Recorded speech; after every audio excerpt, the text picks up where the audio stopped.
Napaupo si Sandra nang maalala niya ang huling usapan nila ni Lily kung saan nagkasagutan pa sila dahil gusto ng lola niya na makansel ang engagement party nila ni Renz. Agad naman siyang nilapitan ng mami niya nang makita siya. Habang nasa hindi kalayuan si Renz na pinagmamasdan silang magina.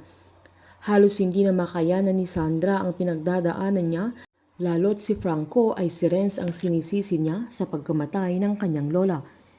Giniit naman ni Rose na ang mali kay Franco ay ang pagsugod niya kay Renz.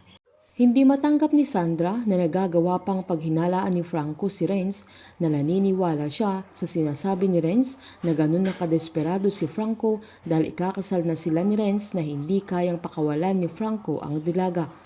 Maging si Rose ay hindi niya kayang aminin sa anak niya na paghihinalaan niya si Renz lalo't may posibilidad na siya ang pumatay kay Jenny.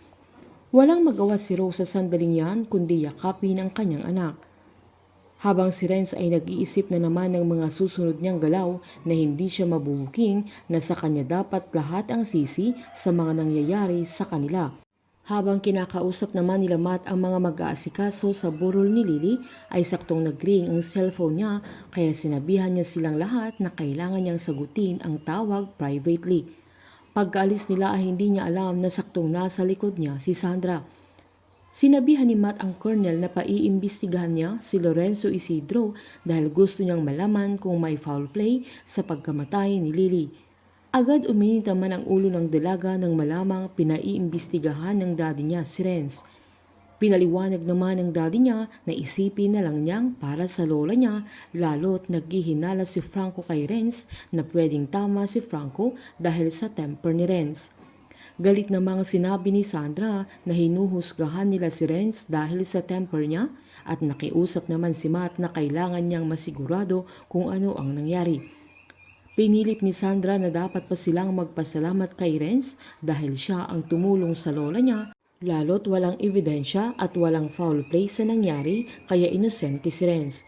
Hindi na umimik si Matt dahil alam niyang ayaw ni Sandra na madawit si Renz sa pagkamatay ng kanyang mama. Nakiusap naman si Sandra na wag na nilang palalahin ang sitwasyon na sana'y huli na yon na paghihinalaan ng kanyang daddy ang binata. Wala nang mas mahalaga pa kay Sandra kundi si Renz na hindi na niya magawang i-consider ang mga desisyon ng daddy niya dahil nabulag na siya sa pagmamahal niya kay Renz. Habang si Franco naman ay nalaman na niya ang lihim ni Renz na sasabihin sana ni Lily sa kanya bago siya mamatay, kaya mas tumibay ang ebidensya ni Franco na may foul play sa pagkamatay ni Lily. Mas lalo siyang mamanmanan ni Renz maging ang pagkikita nila ni Rose ay susundan sila ng binata. Mapapaamin kaya ni Rose si Franco tungkol sa bagay na alam niya laban kay Renz na maging siya ay kasali na wala siyang kaalam-alam na bistado na sila ni Franco. Si Franco ang next target ni Renz at manganganib ang buhay niya sa mga kamay ni Renz. Painit ng painit ang mga tagpo, sabay-sabay po nating subaybayan ang advance episode ng Unbreak My Heart dito po sa aking channel. Patuloy lamang pong manood at mag-subscribe para ma-update po kayo sa mga susunod na episode. Marami pong salamat.